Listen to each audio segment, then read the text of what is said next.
আপনারা দেখতে পাচ্ছেন আমি বিষ্ণুপুর অঞ্চলে এসেছি। আমার সঙ্গে আছেন আমার সদ্য সম্মানীয় অভিভাবক, এই বিষ্ণুপুর তথা রামপুরহাট 2 নম্বর ব্লকের ব্লক সভাপতি সদ্য সম্মানীয় সুকুমার দা, যিনি এই রামপুরহাট 2 নম্বর ব্লকের 9টি অঞ্চলকে দীর্ঘদিন ধরে তিল তিল করে গড়ে তুলেছেন। মামাটি মানুষের নেত্রী মমতা বন্দ্যোপাধ্যায়, অভিষেক বন্দ্যোপাধ্যায়ের স্নেহাধন্য তাদের চলার পথ আদর্শ অনুসরণ করে চলেন। তাই বিষ্ণুপুর অঞ্চলে এসেই আপনারা জানেন আমি রাজনীতি করি, অবশ্যই রাজনীতি ঘরনে আমার জন্ম, রক্তে আমার রাজনীতি মিশে আছে, কিন্তু তার থেকে বড় যেটা কাজ আমি করে থাকি সমাজসেবামূলক কাজ। আমি সোশ্যাল ওয়ার্কার, সেই হিসাবে ব্লাড ডোনেশন ক্যাম্প থেকে শুরু করে শীত বস্ত্র দান থেকে শুরু করে বিভিন্ন ধরনের এই ধরনের সামাজিক কাজকর্ম আমি করে থাকি। তাই এখানে যে আমার ইয়াং জেনারেশন ভাইরা, নবযৌবনেরা, তারা যে ব্লাড ডোনেশন ক্যাম্প করেছে, তারা আমাকে আজকে ইনভাইট করেছিল। আমি আমার অভিভাবক সুকুমার দাকে সঙ্গে নিয়ে এখানকার অঞ্চল সভাপতি শুরু করে এখানকার ব্লক কমিটি যারা আছে তাদেরকে সকলকে সঙ্গে নিয়ে আমরা এসেছি এদেরকে উদ্বুদ্ধ করার জন্য।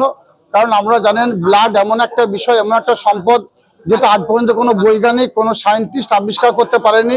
এটা মানুষের দেহ থেকে নিয়ে অন্য একটা মানুষের জীবন দান করা যায়। মানুষকে বুঝিয়ে তার দেহ থেকে রক্ত নিয়ে মানুষকে বুঝিয়ে তার দেহ থেকে রক্ত নিয়ে অন্য একটা মানুষের জীবন দান করা যায়। স্বভাবতই এখানকার ইয়াং জেনারেশন, নবযৌবন, তাদের এই উদ্যোগকে আমরা সাধুবাদ জানাচ্ছি, স্যালুট জানাচ্ছি। সঙ্গে সঙ্গে তাদেরকে বলবো, যেভাবে তোমরা সোশ্যাল ওয়ার্ক করছো, আমার রাজ্যের মাননীয় মুখ্যমন্ত্রী মাননীয় মমতা বন্দ্যোপাধ্যায় তিনি বাংলাকে এগিয়ে নিয়ে গেছেন। পিছিয়ে পড়া বাংলাকে এগিয়ে নিয়ে যাওয়ার সঙ্গে সঙ্গে 105টি প্রকল্প বাস্তবায়িত করেছেন। জন্ম থেকে মৃত্যু প্রত্যেকটি ক্ষেত্রে মানুষের পাশে আছেন।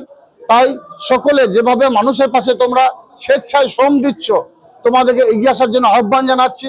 এই ব্লাড ডোনেশন ক্যাম্পে যারা সদস্য আছো তারা এগিয়ে এসে মাননীয় মুখ্যমন্ত্রী মাননীয় মমতা বন্দ্যোপাধ্যায়, অভিষেক বন্দ্যোপাধ্যায়ের মনোনীত প্রার্থী আশীর্বাদ করে মমতা বন্দ্যোপাধ্যায় জনমুখী প্রকল্পগুলো বাস্তবায়িত করেছে, সেগুলো সঠিকভাবে ইউটিলাইজ করার জন্য, সঠিকভাবে মানুষ যেন সেগুলো পায়, সেই জন্য তোমরা এগিয়েছে সবাইকে সাহায্য করো এবং সহায়তা বাড়িয়ে দাও।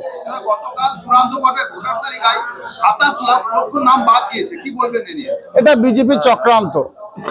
বিজেপি বা কেন্দ্রীয় সরকার চাইছে বাংলার মানুষ যেন তাদের গণতান্ত্রিক অধিকার, ভোটাধিকার প্রয়োগের অধিকার, সাংবিধানিক অধিকার প্রয়োগ করতে না পারে। তার জন্য এটা তাদের একটা প্রয়াস মাত্র, এটা তাদের কৌশল। আপনারা ভালো করে বুঝতে পারছেন যে এসআর করার যদি প্রয়োজন ছিল তাহলে 24-এ নির্বাচন সমাপ্ত হওয়ার সঙ্গে সঙ্গে কেন তারা করলো না? কেন 26-এ নির্বাচনের প্রাককালে এটা করলো? কেন মানুষকে সময় দেওয়া হলো না তাদের ডকুমেন্টস গুলো সাবমিট করার?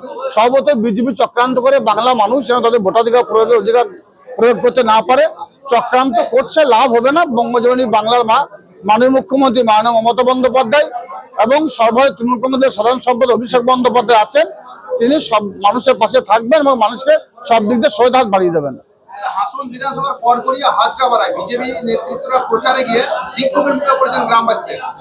এটা স্বাভাবিক। 100 দিনে কাজের টাকা দেয়নি, আবাস যোজনার টাকা দেয়নি।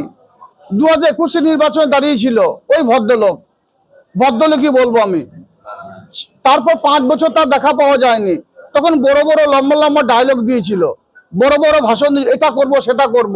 কিন্তু মামাটি মানুষের সৈনিক যারা আছে, সুকুমার দার নেতৃত্বে 365 দিন মানুষের সুখ দুঃখ আপদ বিপদে মানুষের পাশে ছিল। সর্বোচ্চ করকরিয়া গ্রাম কেন, যেখানে যাবে সেখানে বিক্ষোভ মুখে পড়বে। কারণ অনেক বড় বড় কথা, বড় বড় ভাষণ, লক্ষ্মী ভান্ডার 1,500 মমতা বন্দ্যোপাধ্যায় উনি বলছেন 3,000 দেবো, এই ধরনের অনেক অবাস্তব কথা বলে এসেছেন। সবাই বিক্ষোভ মুখে পড়বেন, 2 দিন পর দেবেন, বাড়ি থেকে বেরোতে পারবেন।